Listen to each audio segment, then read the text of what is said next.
إن الحمد لله نحمده ونستعينه ونستغفره ونعوذ بالله من شرور أنفسنا ومن سيئات أعمالنا من يهده الله فلا مضل له ومن يضلله فلا هادي له وأشهد أن لا إله إلا الله وحده لا شريك له وأشهد أن محمدا عبده ورسوله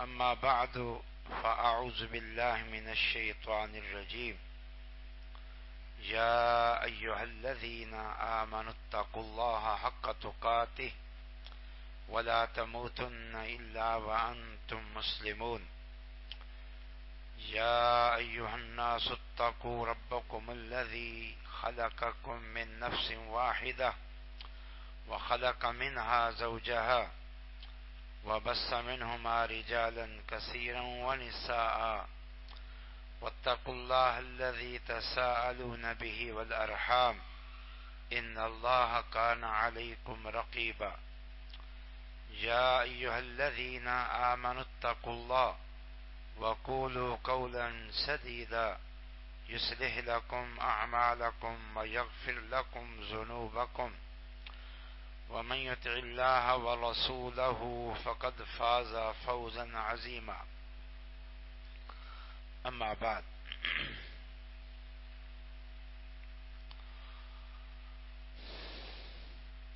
ہم اس وقت ماہ ذی الحج سے گزر رہے ہیں اور گزشتہ خطبے میں ہم نے بتایا تھا کہ ماہ ذی الحج کے ابتدائی 10 دن بڑے ہی افضل دن ہیں اور ان دنوں کا عمل اللہ تعالی کو بقیہ سال بھر کے تمام دنوں کے مقابلے میں زیادہ محبوب ہے، اور خاص طور پر یوم عرفہ کا روزہ 9 ذی الحج عید سے ایک دن پہلے کا دن، اس روزے کی بڑی فضیلت ہے۔ 2 سال کے گناہوں کا کفارہ ہے یہ روزہ، اور پھر قربانی جو کہ سنت المسلمین ہے، رسول اللہ صلی اللہ علیہ وسلم کا اور پوری امت کا تواتر کے ساتھ ایک عمل ہے۔ اللہ تعالی ہمیں ان 10 دنوں میں زیادہ سے زیادہ عمل کی توفیق عطا فرمائے۔ ہمیں اللہ توفیق دے کہ ہم یوم عرفہ کا روزہ رکھیں، اور اللہ ہمیں قربانی کی سنت کو قائم اور جاری رکھنے کی توفیق دے، اور پھر اللہ سے دعا ہے کہ اللہ تعالی یہ تمام اعمال قبول فرمائے۔ 3 باتوں پر آج ہم نے بات کرنی ہے۔ قربانی، نمبر 2 قربانی میں جو حکمتیں ہیں اور اس میں جو دروس و پیغام ہے، اور نمبر 3 عید کے متعلق۔ جہاں تک بات ہے قربانی کی تو کچھ باتیں گزشتہ خطبے میں بیان ہوئی تھی۔ آج ہم کچھ آیات اور کچھ احادیث آپ کے سامنے ذکر کر دیتے ہیں۔ ان آیات و احادیث سے قربانی کے متعلق ایک شرعی تصور، اس کی اہمیت اور دین اسلام میں اس کے مقام کا اندازہ ہو جائے گا۔ انشاءاللہ تعالی ان آیات اور احادیث کو سن کر جو ملحدین پروپیگنڈا کرتے ہیں قربانی کے خلاف اور لوگوں کو اس عظیم اسلامی شعار سے روکنے کی کوشش کرتے ہیں، اللہ کی توفیق سے آپ اس پروپیگنڈے اور فتنے سے بچ جائیں گے۔ چنانچہ پہلی آیت ہے، اعوذ باللہ من الشیطان الرجیم وَلِكُلِّ أُمَّةٍ جَعَلْنَا مَنْسَكًا، اللہ تعالیٰ فرماتے ہیں ہم نے ہر امت کے لیے قربانی مقرر کی ہے، لِيَذْكُرُوا اسْمَ اللَّهِ عَلَى مَا رَزَقَهُم مِّن بَهِيمَةِ الْأَنْعَامِ، تاکہ لوگ یعنی ہر امت میں لوگ جو امتیں گزری ہیں وہ بھی، اور اب جو امت گزر رہی ہے امت محمدیہ صلی اللہ علیہ وسلم یہ بھی، تاکہ یہ چوپاؤں پر جو اللہ نے ان کو عطا کیے ہیں اللہ کا نام لیں اور ان کو ذبح کریں۔ وَإِلَٰهُكُمْ إِلَٰهٌ وَاحِدٌ، لوگو تمہارا الہ ایک اللہ ہے، فَلَهُ أَسْلِمُوا، اس اللہ کے مطیع ہو جاؤ، وَبَشِّرِ الْمُخْبِتِينَ، اور اے پیغمبر علیہ السلام جو اللہ کے آگے جھکنے والے ہیں انہیں خوشخبری سنا دو۔ اس میں قربانی کا بھی ذکر ہے اور یہ بھی ذکر ہے کہ یہ اس لیے ہے تاکہ قربانی کرتے وقت خوب اللہ کا نام لو، جو کلمہ توحید ہے، بسم اللہ اللہ اکبر۔ اور تیسری چیز یہ ہے کہ قربانی چوپاؤں میں سے ہے، بہیمۃ الانعام، بہیمۃ الانعام سے مراد اونٹ، گائے اور بھیڑ بکری وغیرہ ہے۔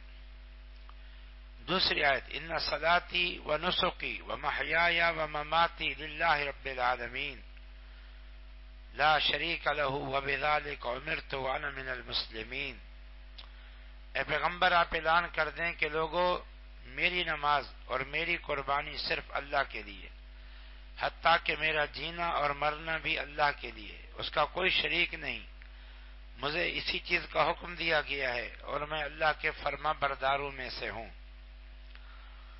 اس میں ایک تو نماز کے ساتھ قربانی کا ذکر ہے اور دوسرا اس بات کا ذکر ہے کہ نماز اور قربانی صرف اللہ کے لیے ہوں۔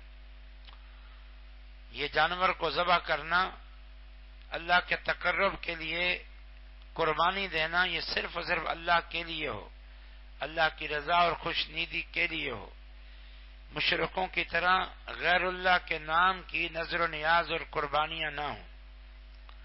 تیسری آیت، فصل لربک وانحر، اے نبی صلی اللہ علیہ وسلم ہم نے آپ کو کوثر خیر کثیر عطا فرمایا ہے، جس میں سے ایک قیامت کے دن کا میدان محشر کا حوض کوثر ہے، جو اللہ تعالیٰ اپنے نبی صلی اللہ علیہ وسلم کو ان کی امت کے لیے دے گا۔ سب انبیاء کو حوض کوثر ملیں گے لیکن ہمارے نبی کا حوض سب سے بڑا ہوگا، تو اللہ تعالیٰ نے فرمایا ہم نے آپ کو حوض کوثر دیا، خیر کثیر دیا، لہذا آپ اپنے رب کے لیے نماز پڑھیں اور اپنے رب کے لیے قربانی کریں۔ ایک تو یہاں بھی نماز اور قربانی کا ذکر ہے، اور دوسرا اس میں یہ انداز ہے کہ اللہ نے پہلے اپنی ایک عظیم نعمت کا ذکر کیا، پھر اس کام کا حکم دیا۔ اس کی ترتیب یہ ہے کہ اللہ کی نعمتوں کا شکر بجا لانا چاہیے، اور اللہ کی نعمتوں کے شکر بجا لانے کی ایک شکل کیا ہے کہ آپ نماز پڑھیں پابندی کے ساتھ اور اللہ کی راہ میں قربانی یا پھر صدقہ و خیرات کریں۔ تیسری آیت، لن ینال اللہ لحومها ولا دماؤها ولکن ینالہ التقوی منکم، اللہ تعالیٰ فرماتا ہے لوگو تم جو قربانیاں کرتے ہو چاہے وہ حج کی ہو چاہے عید الاضحیٰ کی ہو، اس کا گوشت اللہ کو نہیں پہنچتا، اس کا خون اللہ کو نہیں پہنچتا، تمہارے دل کا تقوی، دل کا اخلاص، دل کا جذبہ پہنچتا ہے۔ اس میں بھی اس بات کی طرف اشارہ ہے جس پر ہم نے گزشتہ خطبے میں کافی تفصیلی بات کی تھی کہ اپنے دل کا معاملہ صحیح کرو۔ اللہ تعالیٰ عمل بھی دیکھتا ہے لیکن عمل کے ساتھ دل کی کیفیت کو بھی دیکھتا ہے۔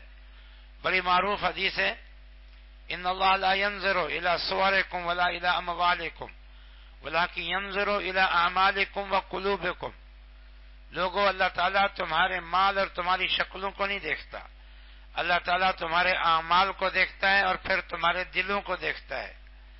تو عمل اور پورے اخلاص کے ساتھ یہ ضروری ہے، اور اللہ تعالیٰ کو عمل کے ساتھ اخلاص پہنچتا ہے۔ یہ چند آیات تھیں جس میں قربانی کا ذکر تھا۔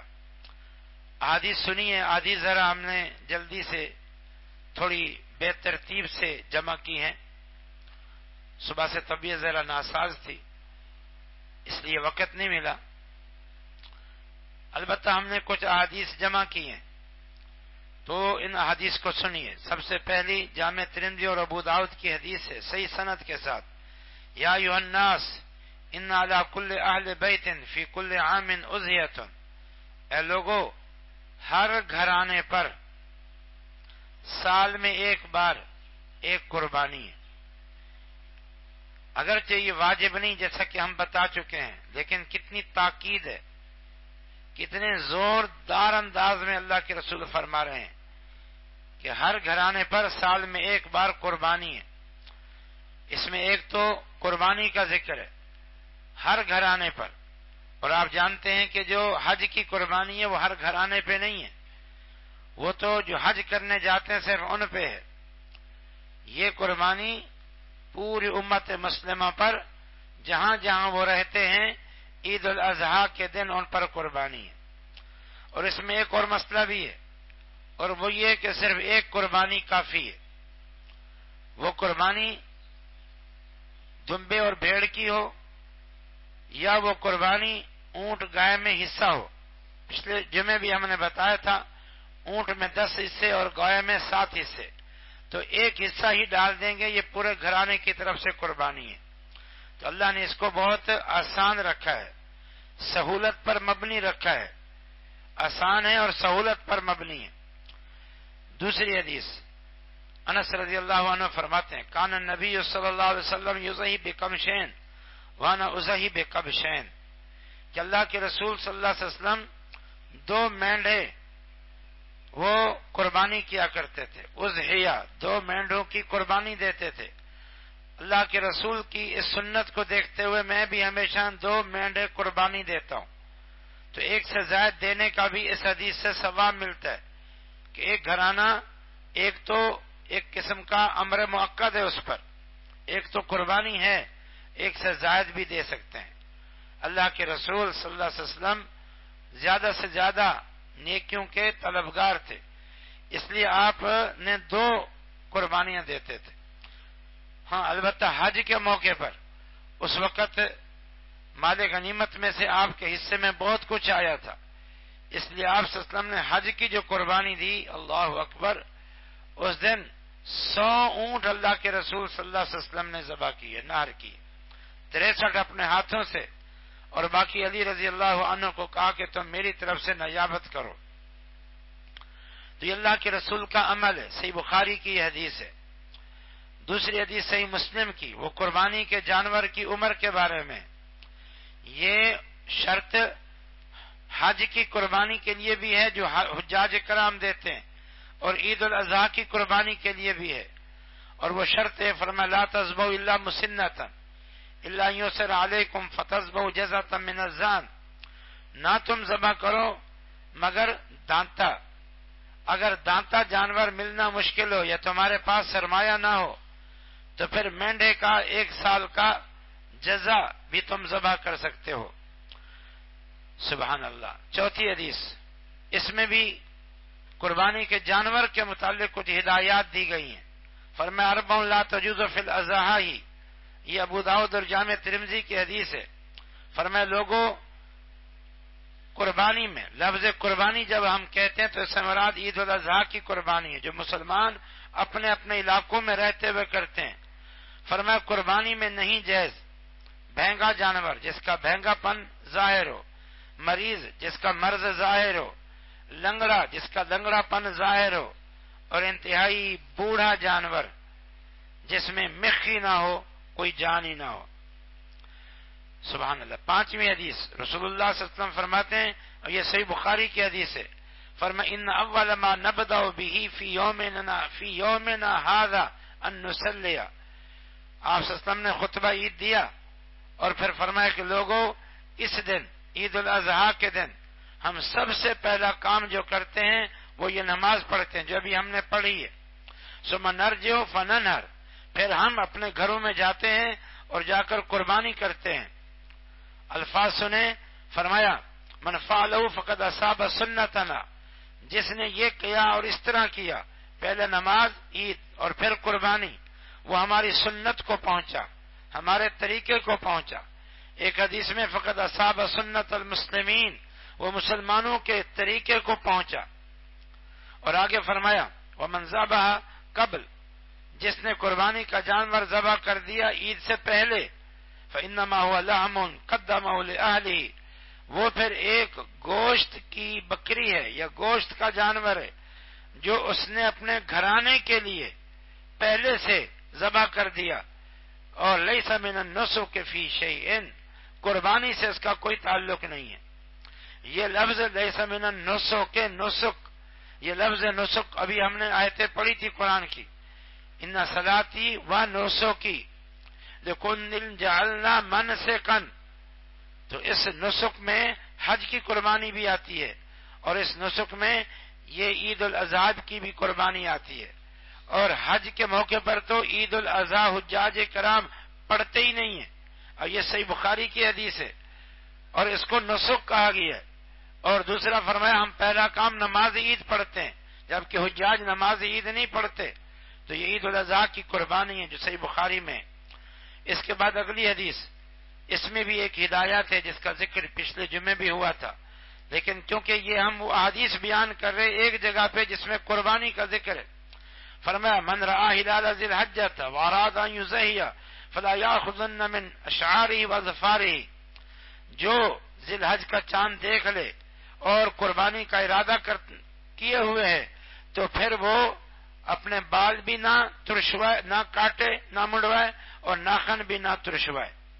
اگلی حدیث ابو ایوب انصاری رضی اللہ تعالی عنہ فرماتے ہیں، اور یہ جامع ترمذی کی حدیث ہے، کان الرجل یسعی بالشاۃ عنہ وعن اہل بیتہ فیاکلون ویطعمون، کہ ہمارے دور میں یعنی صحابہ کے دور میں، یہ تابعین کو بتا رہے ہیں کہ ہم صحابہ جب تھے تو ہم کیا کرتے تھے، تو جب ہمارا دور تھا ہم صحابہ کا، تو ایک شخص ایک بکری یا مینڈھا وہ ذبح کرتا تھا اپنی طرف سے اور اپنے گھرانے کی طرف سے، فیاکلون ویطعمون، خود بھی کھاتے دوسروں کو بھی کھلاتے، حتی یتباہ الناس فصارت کما ترا، اب لوگوں میں فخر و مباحات پیدا ہو گئی ہے، اب وہ ایک نہیں کئی قربانی کے جانور ذبح کرتے، اور ہمیں نظر آتا ہے کہ اس کے پیچھے فخر و مباحات ہے، جس کی مذمت ہم نے گزشتہ خطبے میں آپ کے سامنے کی تھی۔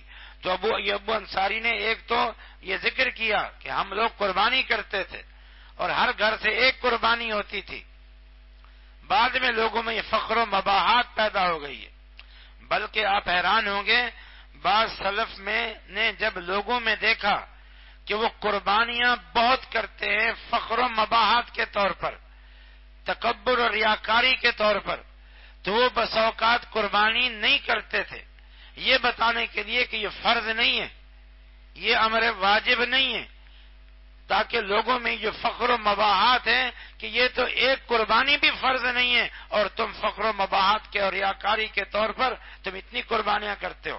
خیر یہ ضمناً بات تھی۔ تو یہ ساری احادیث ہیں جن میں قربانی کا ذکر آ رہا ہے، اور اس کے بعد کی حدیث سبحان اللہ، صحابی کہتے ہیں کنا مع رسول اللہ صلی اللہ علیہ وسلم فی سفر فحضر الاضحیٰ فاشترکنا فی البقرۃ سبعۃ وفی البعیر عشرۃ، ہم ایک سفر میں تھے رسول اللہ صلی اللہ علیہ وسلم کے ساتھ، ہمارے پاس اس وقت وسائل زیادہ نہیں تھے، تو ہم نے سفر میں تھے تو ہم شریک ہو گئے، ہاں عید الاضحیٰ آ گئی تو ہم شریک ہو گئے گائے میں 7 حصوں کے ساتھ اور اونٹ میں 10 حصوں کے ساتھ۔ ایک تو یہ بھی معلوم ہوا کہ اونٹ میں 10 حصے ہیں، گائے میں 7 حصے ہیں، اور دوسرا یہ بھی ہوا کہ صحابہ اس سنت پر کس قدر عمل کرتے تھے، اہتمام کرتے تھے کہ سفر میں بھی انہوں نے اس کا اہتمام کیا۔ سبحان اللہ۔ ایک اور حدیث ہے جامع ترمذی کی جو حسن درجے کی ہے، صحابی کہتے ہیں قام رسول اللہ صلی اللہ علیہ وسلم بالمدینہ 10 سنین یضحی کل سنۃ، اللہ کے رسول صلی اللہ علیہ وسلم نے مدینہ میں 10 سال قیام کی ہجرت کے بعد اور ہر سال قربانی کی۔ سبحان اللہ۔ اور اللہ کے رسول نے پھر صحابہ کو کہا کرتے تھے کلو وطعموا وادخروا، کھاؤ پیو اور ذخیرہ بھی کر سکتے ہو۔ تو یہ ساری احادیث ہیں جن میں واضح طور پر قربانی کا ذکر ہے۔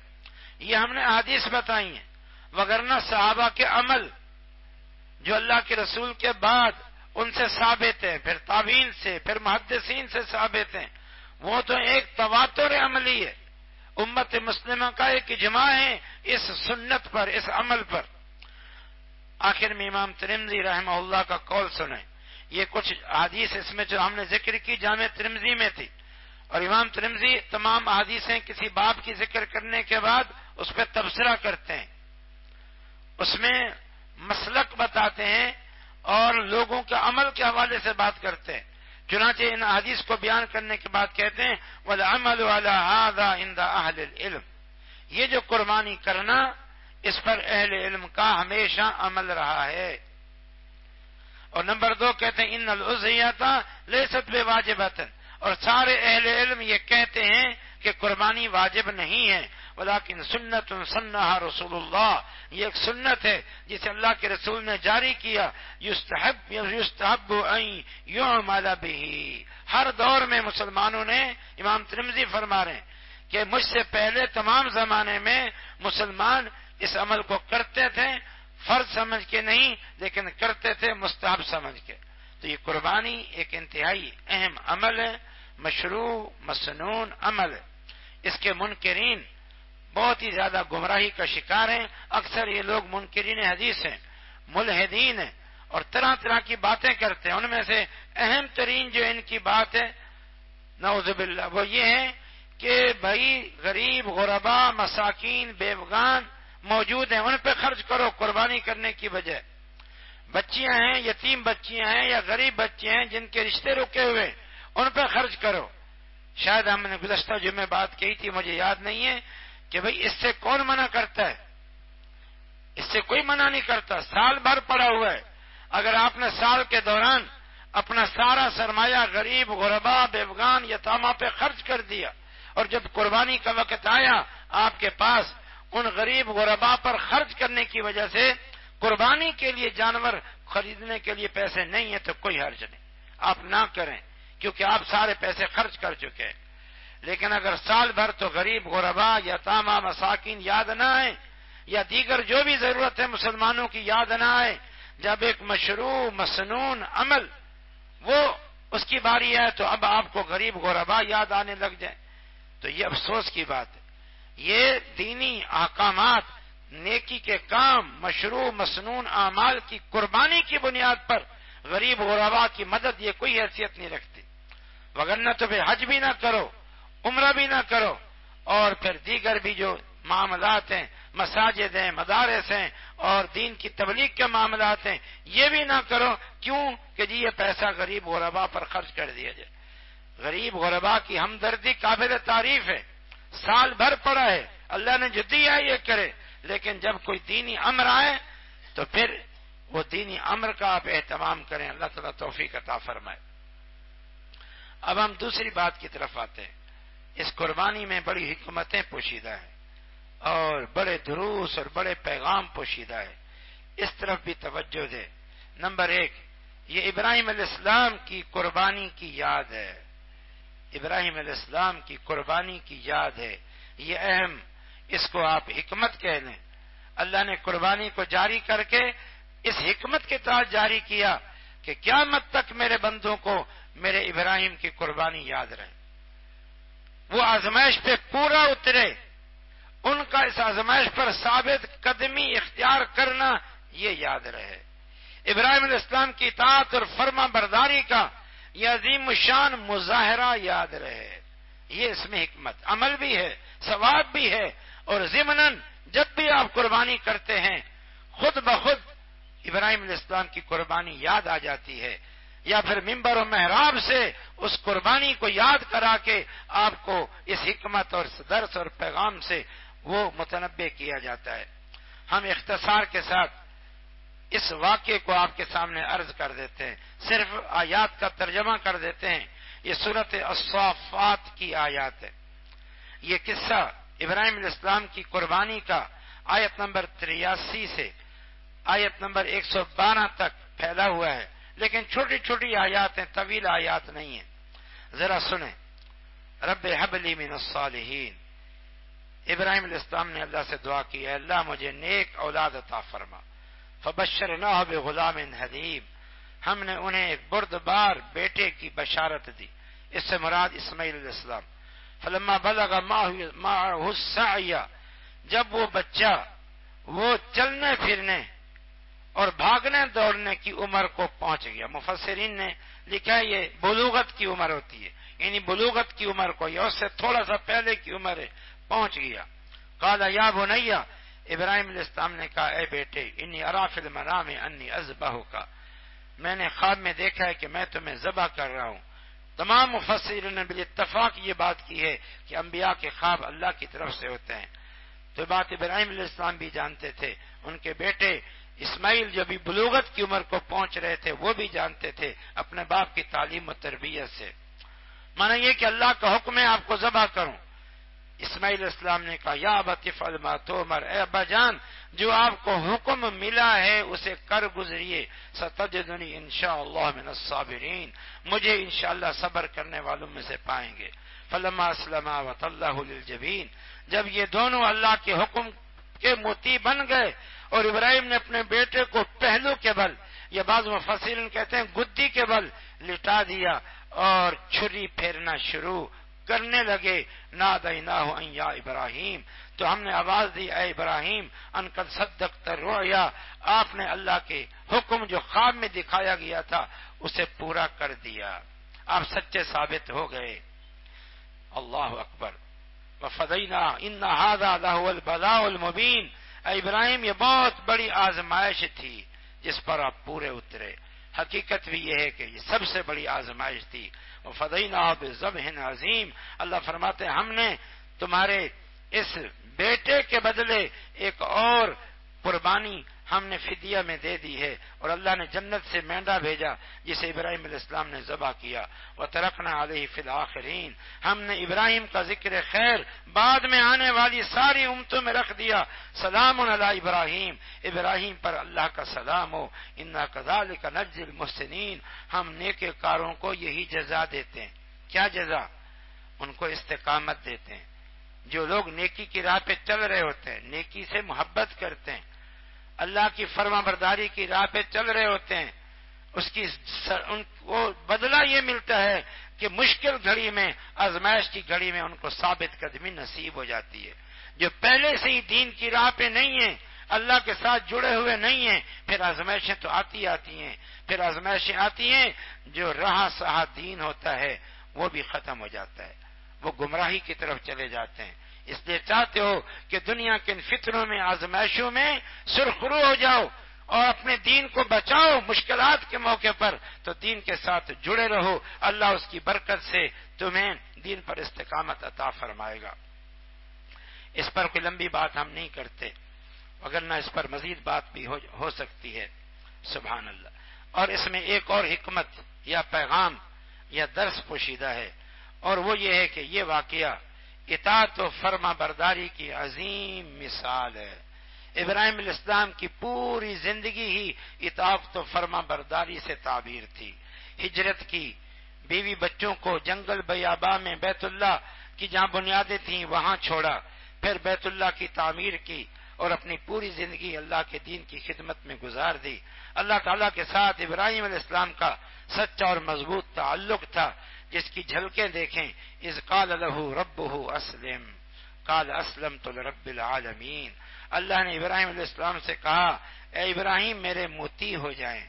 ابراہیم علیہ السلام نے یہ نہیں پوچھا اللہ حکم کیا ہے، آرڈر کیا ہے، میرے کرنے کا بھی ہے کہ نہیں، میرے بس کا بھی ہے کہ نہیں، بلکہ فوراً کہا اسلمت لرب العالمین، میں رب العالمین کا مطیع ہوں. پھر اللہ تعالیٰ نے ایک اور مقام پہ فرمایا وَإِذِ ابْتَلَىٰ إِبْرَاهِيمَ رَبُّهُ بِكَلِمَاتٍ فَأَتَمَّهُنَّ قَالَ إِنِّي جَاعِلُكَ لِلنَّاسِ إِمَامًا.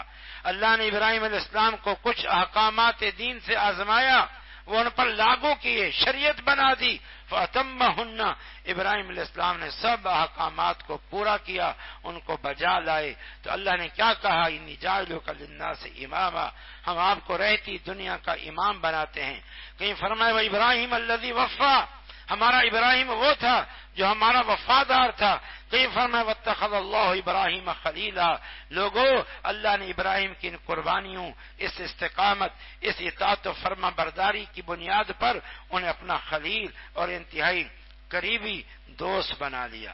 اور پھر اللہ تعالیٰ نے ابراہیم علیہ السلام کی اس سیرت جس میں اطاعت، فرما برداری، آزمائشوں پہ پورا اترنا اور ہر قسم کی قربانیاں دینا، اس سب کچھ کو بیان کرنے کے بعد پھر فرمایا وَمَن يَرْغَبَ عَن مِّلَّةِ إِبْرَاهِيمَ إِلَّا مَن صَفِّيَ نَفْسَهُ، ابراہیم علیہ السلام کی اس ملت سے، اس طریقہ کار سے، اللہ کے ساتھ اس مضبوط تعلق سے، اس کی احکامات دینیہ پر مضبوطی سے عمل سے وہی انسان اعراض کرتا ہے جو بے وقوف انسان ہے، بے وقوف ہے۔ الا من صفی نفسا، جو بے وقوف ہے، بے وقوف انسان ہی اس عظیم سیرت سے انحراف کرتا ہے، وگرنہ جو اللہ کو مانتا ہے اور اللہ کی عظمت کا قائل ہے وہ تو اللہ کا فرما بردار مطیع ہے، ابراہیم علیہ السلام کی طرح۔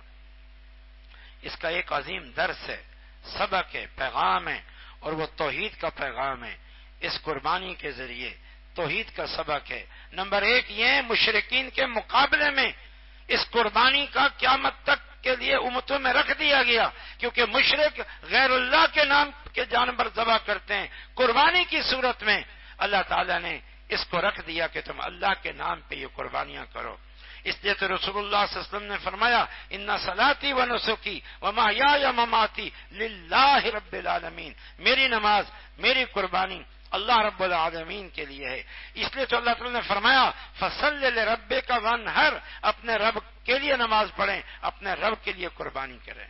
تو اللہ کے نام پر جانور، اور نمبر دو اللہ کا نام لے کر جانور ذبح ہوتا ہے۔ بسم اللہ اللہ اکبر، یہ توحید کا کیسا عظیم مظہر ہے، اور شرک اور مشرکین کا رد ہے کہ تم آستانوں پہ جا کے اور اپنے بزرگوں کے نام پر، جھوٹے معبودوں کے نام پر جانور ذبح کرتے ہو، جبکہ ہم ایک اللہ کے نام پر جانور ذبح کرتے ہیں۔ اور رسول اللہ صلی اللہ علیہ وسلم کا فرمان ہے لعن اللہ من ذبح لغیر اللہ، جو غیر اللہ کے نام پر جانور ذبح کرتا ہے اس پر اللہ کی لعنت ہے۔ بلکہ حقیقت تو یہ ہے کہ پورا حج اور پورا یہ عشرہ یہ توحید کا مظہر ہے۔ حج کے سارے ارکان، تلبیہ وغیرہ اور تکبیرات، اور ہم اس عشرے میں جو تکبیرات کہتے ہیں، اور قربانی کے دنوں میں بالخصوص یہ ساری کی ساری تکبیرات اور تلبیے یہ کلمات توحید ہیں جو اللہ کی عظمت کے اظہار کے لیے ہے۔ اور اس میں ایک اور سبق ہے بڑا اہم ہے، اور وہ ہے فقراء مساکین کے ساتھ ہمدردی، حسن سلوک، رشتہ داروں، پڑوسیوں، میل جول والوں کے ساتھ ہمدردی، حسن سلوک، اظہار محبت۔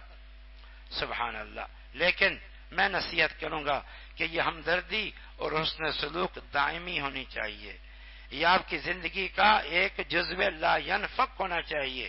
قربانی کے ذریعے یہ ہمدردی کا جذبہ پیدا کیا۔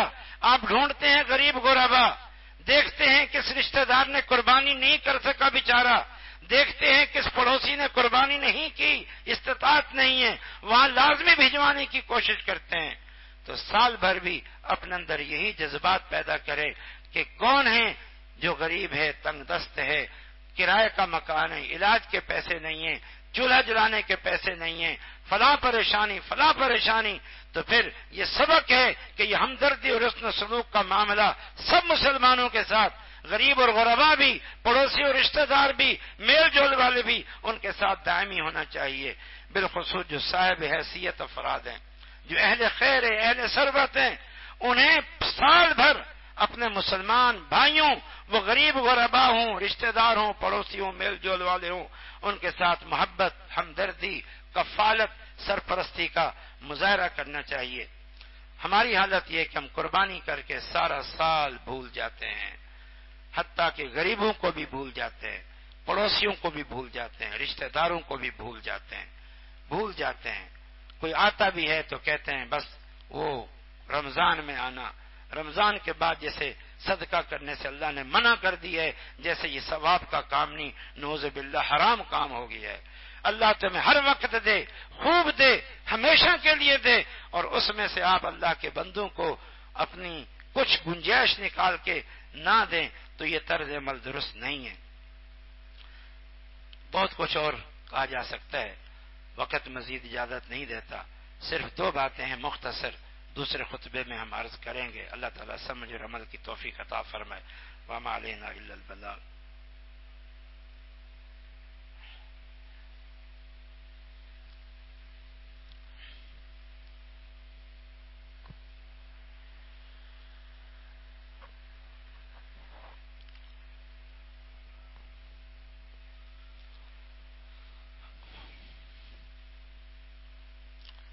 إن الحمد لله نحمده ونستعينه ونستغفره ونعوذ بالله من شرور أنفسنا ومن سيئات أعمالنا، من يهده الله فلا مضل له ومن يضلل فلا هادي له، وأشهد أن لا إله إلا الله وحده لا شريك له، وأشهد أن محمدا عبده ورسوله، أما بعد فأعوذ بالله من الشيطان الرجيم، يا أيها الذين آمنوا اتقوا الله حق تقاته ولا تموتن إلا وأنتم مسلمون، يا أيها الناس اتقوا ربكم الذي خلقكم من نفس واحدة وخلق منها زوجها وبث منهما رجالا كثيرا ونساء، واتقوا الله الذي تساءلون به والأرحام إن الله كان عليكم رقيبا، يا أيها الذين آمنوا اتقوا الله وقولوا قولا سديدا يصلح لكم أعمالكم ويغفر لكم ذنوبكم، ومن يطع الله ورسوله